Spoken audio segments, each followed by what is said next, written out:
হাজার হাজার মায়ের বুক খালি করে দিল, তার মনের ভিতরে ন্যূনতম অনুশোচনা বোধ নাই। তারপরও এদেশের এক শ্রেণীর মানুষ তার জন্য মায়া কান্না করছে। বিদেশ থেকে ফোন করে বলছে, আপা আপনি টেনশন করেন না, আপনি চিন্তা করেন না, আমরা সবাই ঠিক আছি। আপনি ঘাবড়িয়ে গেলে আমরা ঘাবড়ে যাই। এরকম লোক আছে না নাই? ইমানদারদেরকে ফাঁসির রশি দেখিয়ে লাভ নাই, ইমানদারদেরকে কামানের বুলেট দেখিয়ে লাভ নাই, ইমানদারদেরকে জেলখানার ভয় দেখিয়ে লাভ নাই। ইমানদারদেরকে যদি জেলখানার ভয় দেখিয়ে লাভ হতো, আল্লামা দেলোয়ার হোসেন সাইদি রাহমাহুল্লাহকে যখন 2013 সালে 13 সালে যখন তাকে ফাঁসির রায় দেওয়া হয়, প্রথম যখন তাকে ফাঁসির রায় দেওয়া হয়, তাকে যখন অফার করা হলো, আপনি কোরআনের ময়দানে দাওয়াত দেওয়া বন্ধ করে দেন, রাষ্ট্রের সর্বোচ্চ দায়িত্ব আপনাকে দেওয়া হবে, রাষ্ট্রের একটা পদ আপনাকে দেওয়া হবে, আপনার অনেক অর্থ দেওয়া হবে, অনেক কিছু আপনাকে দেওয়া হবে। ইমানদার কি তাদের কাছে বিক্রি করেছিলেন ইমান? কথা বলেন না কেন? বিক্রি করেছিলেন। এখান থেকে আমাদের শিক্ষা নিতে হবে। হযরতে খাব্বাব, হযরতে খুবাইব, হযরতে আম্মার, হযরতে বেলাল রাদিয়াল্লাহু আনহুর জীবন থেকে শিক্ষা গ্রহণ করতে হবে। হযরতে সুমাইয়ের জীবন থেকে শিক্ষা গ্রহণ করতে হবে। ঈমান আনার কারণে বুকের উপরে পাথর চাপা দেওয়া হয়েছে, নিজের চোখের সামনে ছুরি চালানো হয়েছে, এরপরও হযরতে খাব্বাব, হযরতে খুবাইব, হযরতে আম্মার, হযরতে বেলাল ঈমানের পথ থেকে চুল পরিমাণ তারা বিচ্যুত হয় নাই। ইরানে সেই সময়কার আলেমদেরকে এত পরিমাণ ঘৃণার চোখে দেখা হতো, বাসের কন্ট্রাক্টররা পর্যন্ত বলতো বিশ্বাখানার মহিলাদের আর আলেমদেরকে আমরা বাসে উঠাবো না। এত পরিমাণ নিম্ন পর্যায়ে ইরানের প্রেসিডেন্ট রেজা শাহ পাহলভি লেগে গিয়েছিল। আল্লাহর ফয়সালা এসে গেল। ইরানের বিপ্লব যখন শুরু হলো, আবাল বৃদ্ধ বনিতা যখন রাজপথে যার হাতে যা কিছু ছিল তাই নিয়ে যখন রাজপথে নেমে উঠলো, নেমে গেল, তখন রেজা শাহ পাহলভি ইরান ছেড়ে পালাতে বাধ্য হয়েছিল। কথা বলেন ঠিক কিনা? যুগে যুগে জুলুম, অত্যাচারের, নিপীড়ন, নির্যাতনের স্টিম রোলারের নিরসন হয়েছে। যুগে যুগে জুলুম, নির্যাতন, স্টিম রোলারের অবসান ঘটেছে। কখন ঘটেছে? যখন আপামর তৌহিদি জনতা, তাওহীদবাদী যখন রাজপথে নেমেছে, তখন বাতিল শক্তি পিছনের রাস্তা দিয়ে পালাতে বাধ্য হয়েছে। কথা বলেন ঠিক কিনা? তো আমরা এখান থেকে কি শিক্ষা নিতে পারি? আমরা যদি ময়দানে টিকে থাকতে পারি, পা গেড়ে যদি ময়দানে টিকে থাকতে পারি, বিজয় আমাদেরই হবে। ওয়াদা কার? বলেন না কেন? ওয়াদা কার? আল্লাহর ওয়াদা।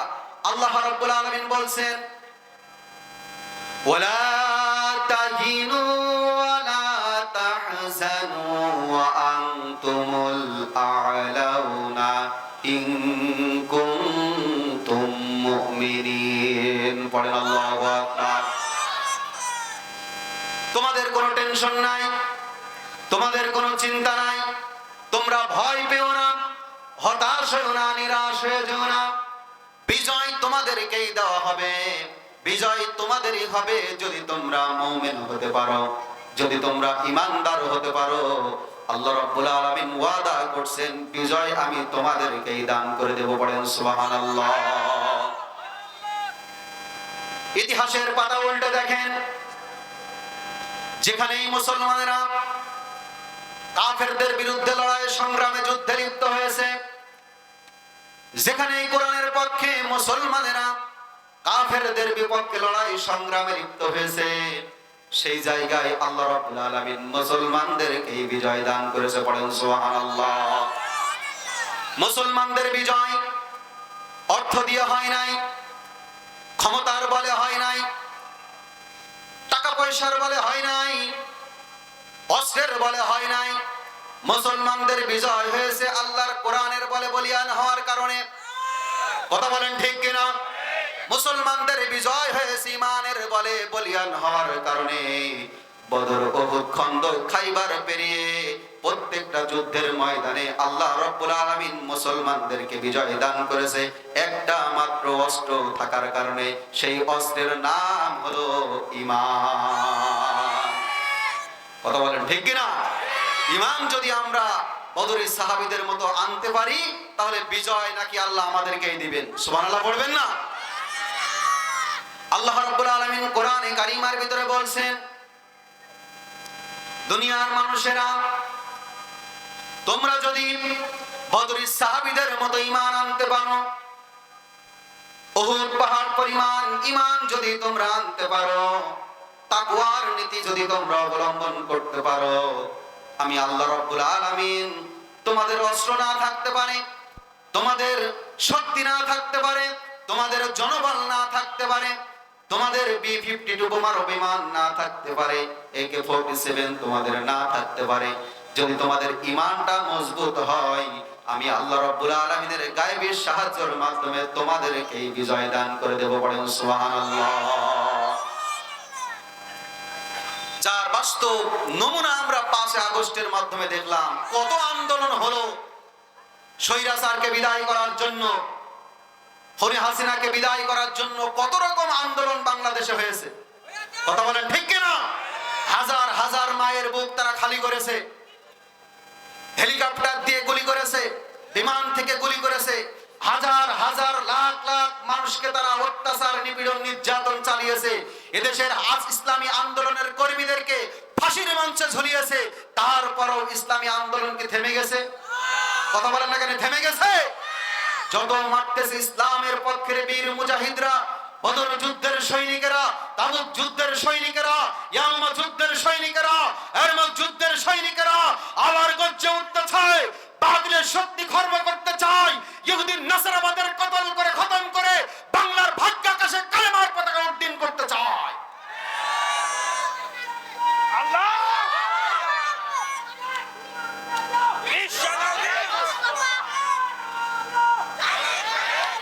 আল্লাহ রাব্বুল আলামিন বলছেন, যদি তোমরা টিকে থাকতে পারো, যদি তোমরা পা গেড়ে ময়দানে টিকে থাকতে পারো, আমি আল্লাহ রাব্বুল আলামিন বিজয় দান করব। তোমাদের কোনো চিন্তা নাই, তোমাদের কোনো টেনশন নাই, চিন্তিত হওয়ার কোনো কারণ নাই, টেনশন পাওয়ার কোনো কারণ নাই।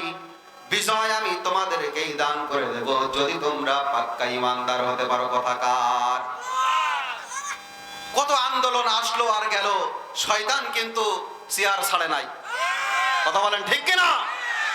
হাজার হাজার মায়ের বুক খালি করে দিল, তার মনের ভিতরে ন্যূনতম অনুশোচনা বোধ নাই। তারপরও এদেশের এক শ্রেণীর মানুষ তার জন্য মায়া কান্না করছে। বিদেশ থেকে ফোন করে বলছে, আপা আপনি টেনশন করেন না, আপনি চিন্তা করেন না, আমরা সবাই ঠিক আছি, আপনি ঘাবড়িয়ে গেলে আমরা ঘাবড়ে যাই। এরকম লোক আছে না নাই?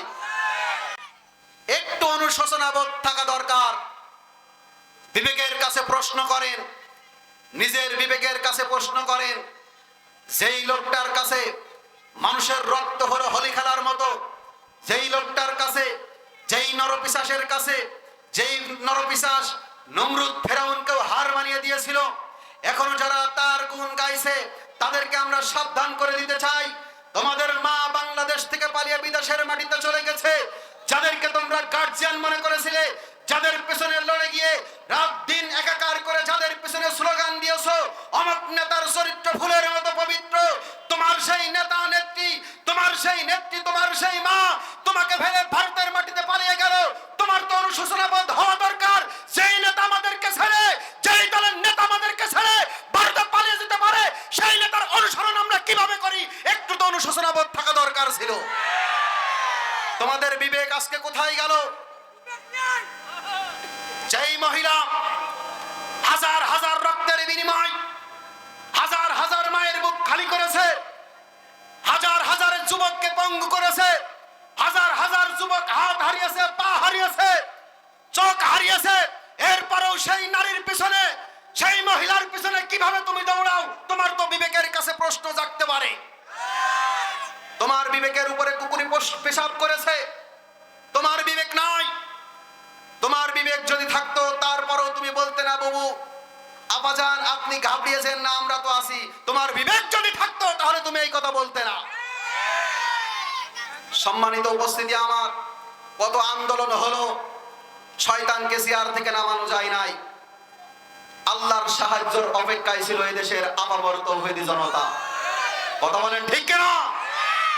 জুলাই আগস্টের বিপ্লবের মধ্য দিয়ে কি আল্লাহর সুনিপুণ কৌশল দেখেন। শুরু হয়েছিল কি একটা বিষয় নিয়ে, আর সেই বিষয় কম নিয়ে পাল্টিয়ে কম নিয়ে গিয়ে কোথায় গিয়ে ঘা লাগলো, আর আল্লাহর গায়েবী মদদ সাহায্য চলে আসলো।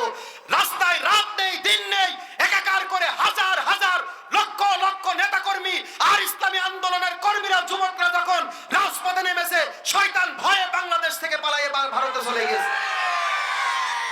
মনে হচ্ছে আল্লাহ আবাবিল পাখির মতো, ওই যে ১৫০০ বছর ইতিহাসে রসুলের জামানায় যখন আবাবিল আল্লাহর রাসূল সাল্লাল্লাহু আলাইহি সাল্লামের সেই কাবা ঘরকে ভাঙতে এসেছিল, আবাবিল আব্রাহা যখন ভাঙতে এসেছিল, আল্লাহ রাব্বুল আলামিন আসমান থেকে গায়েবী মাদদের মাধ্যমে আবাবিল পাখি ছোট্ট ছোট্ট ছোট্ট ছোট্ট পাখি যখন ঠোঁটে কেটে পাথর নিক্ষেপ করা শুরু করলো, তখন আব্রাহা তার হাতি নিয়ে তার দলবল নিয়ে গোটা মক্কা ছেড়ে তারা পালাতে বাধ্য হয়েছিল।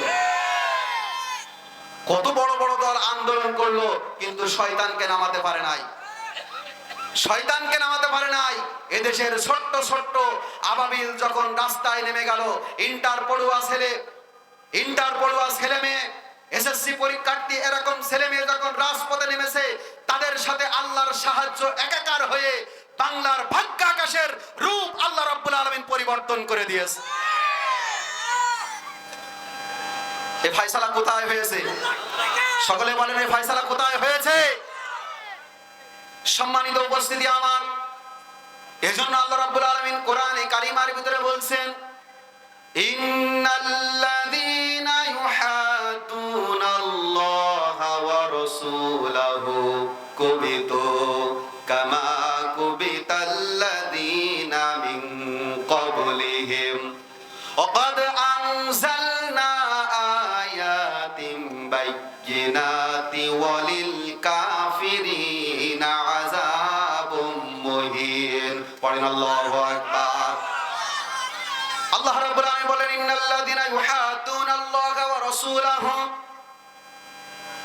যারা আমার আল্লাহর সাথে বিরুদ্ধাচরণ করে, কোরআনের সাথে যারা বিরুদ্ধাচরণ করে, ইসলামের সাথে যারা বিরুদ্ধাচরণ করে, আল্লাহর নবীর সাথে যারা বেয়াদবি করে, নবীজির সুন্নাতের সাথে যারা বেয়াদবি করে, আল্লাহ রাব্বুল আলামিন তাদেরকে দুনিয়াতে 4টা শাস্তি দেন, আর আখিরাতের ময়দানে আল্লাহ রাব্বুল আলামিন তাদেরকে একটা শাস্তি দেন। পড়েন সুবহানাল্লাহ।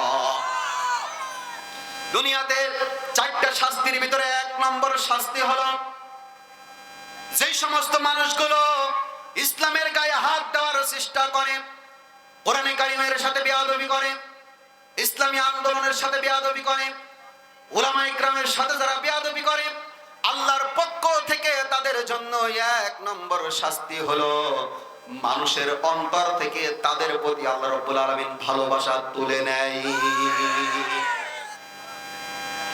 এই আয়াতের বাস্তব নমুনা যদি আমরা বাংলাদেশের প্রেক্ষাপটের সাথে মিলাই, তাহলে হুবহু মিলে যাবে। বিগত ফ্যাসিস্ট সরকারের আমলে যার হাতের আঙ্গুলের ইশারায় লক্ষ লক্ষ যুবকরা শাহাদাত বরণ করেছে, লক্ষ লক্ষ যুবকরা জীবন দিয়েছে, এই খুনি হাসিনা 15 বছরের ইতিহাসে এদেশে ইসলামী আন্দোলনের কর্মীদের সাথে, বিশেষ করে উলামা ইকরামের সাথে যে দুর্ব্যবহার করেছে, এর চাইতে জঘন্যতম শাস্তি প্রাপ্য তিনি ছিলেন। কথা বলেন ঠিক কিনা? এদেশের আপামর তৌহিদি জনতার, তিনি যে দেশ থেকে পালিয়ে গেছে, এদেশের আপামর তৌহিদি জনতার হৃদয়ের ভিতরে কোনো অনুশোচনা আছে? যারা ইসলাম পাগল, যারা কোরআন পাগল, যারা তাওহীদে বিশ্বাস করে, যারা আল্লাহর উপর ঈমান এনেছে, তাদের বিরুদ্ধে ন্যূনতম অনুশোচনা তাদের আছে? এটা কেড়ে নিয়েছেন কে? একজন পার্লামেন্ট, একজন দেশের প্রেসিডেন্ট, তিনি দেশ থেকে বিদায় নিয়েছে, দেশের জনগণ আলহামদুলিল্লাহ বলেছে। কথা বলেন ঠিক কিনা? আমরা এমনও নজির দেখেছি, শয়তান পালানোর পরে কত মসজিদে মিলাদ মাহফিল হয়েছে, কত মসজিদে মিলাদ মাহফিল হয়েছে, কত মানুষ দান সাদাকা করেছে, কত মানুষ রোজা রেখেছে, তাহাজ্জুদ পড়েছে। তার মানে বোঝা গেল, চেয়ারে বসলেই সম্মান পাওয়া যায় না। সম্মান দেওয়ার মালিক কে? বলেন না কেন? সম্মান দেওয়ার মালিক কে? লক্ষ লক্ষ কোটি কোটি টাকার মালিক, হাজার হাজার কোটি কোটি টাকার মালিক, ঢাকার বুকে কয়েকটা ফ্ল্যাটের মালিক, এরপরও জনগণের কাছে কোনো সম্মান নাই। এরকম লোক আছে না নাই? অথচ ক্ষমতা নাই, চেয়ার নাই, টাকা নাই, পয়সা নাই, কিছু নাই। কোরআন ভিতরে থাকার কারণে সম্মান আল্লাহ রাব্বুল আলামিন আসমান সমতুল্য দিয়েছেন। এদেশের প্রখ্যাত আলেমে দ্বীন, বিশ্বনন্দিত মুফাসসিরে কোরআন আল্লামা দেলোয়ার হোসাইন সাঈদী রাহিমাহুল্লাহ, যার কথা না বললেই নয়, তাফসীর জগতের সম্রাট, তাফসীর জগতের সম্রাট।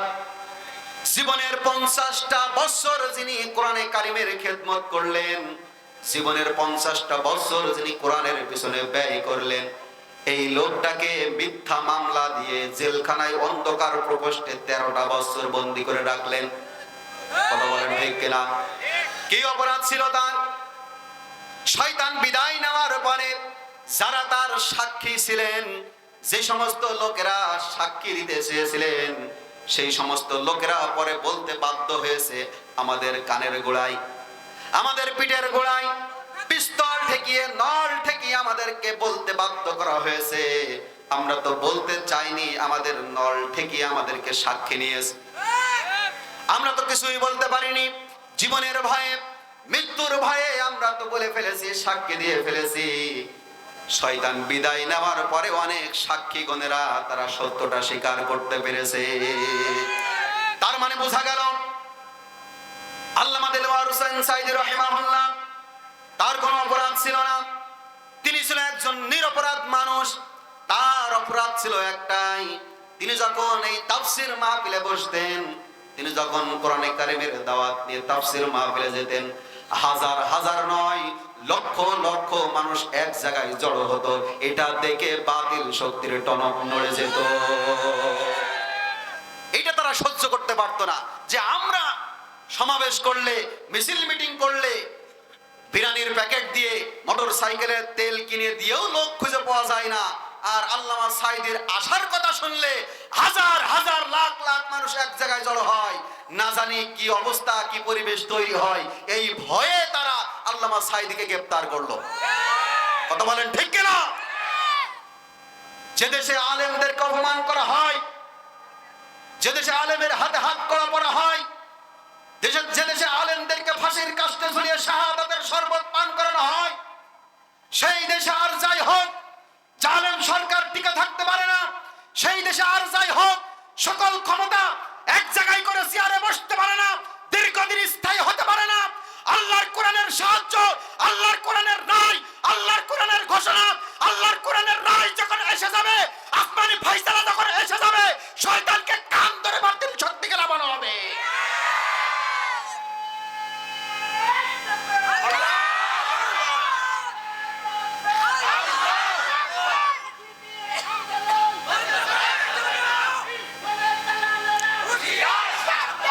সম্মানিত উপস্থিতি আমার, এজন্য আল্লাহ রাব্বুল আলামিন বলছেন, ইন্নাল্লাযীনা ইউহাদ্দুনাল্লাহা ওয়া রাসূলা, যারা আল্লাহর কোরআনের সাথে বেয়াদবি করে, যারা আল্লাহর দ্বীনের সাথে বেয়াদবি করে, ইসলামের সাথে যারা বিরুদ্ধাচরণ করে, ইসলামের বিরুদ্ধে যারা অবস্থান নেয়, এদের 1 নম্বর শাস্তি হলো দুনিয়াতে মানুষের অন্তর থেকে ভালোবাসা তুলে নেয় কে?